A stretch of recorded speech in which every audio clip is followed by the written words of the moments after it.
Assalamualaikum warahmatullahi wabarakatuh. Apa kabar guys?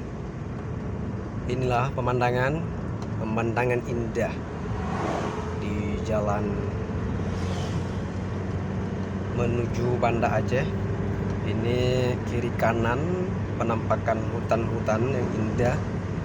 Ya, ini kita coba jalan pelan-pelan demi kita mendapat video rekaman indahnya jalan menuju Banda Aceh dari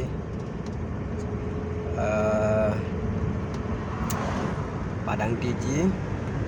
Jalannya berliku-liku ya teman-teman yang belum pernah ke Aceh, yang berada di luar Aceh, belum pernah jalan-jalan ke Banda Aceh, bisa dicoba.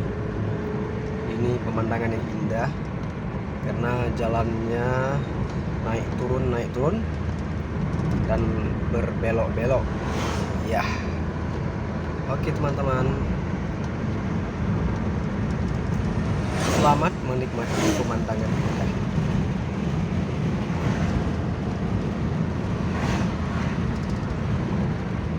Nah, kita tidak terlalu kencang teman-teman, kita hanya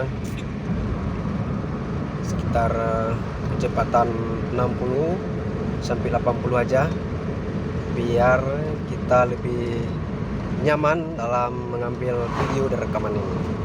Baik teman-teman, ini pemandangannya cantik indah karena kiri kanannya dikelilingi hutan.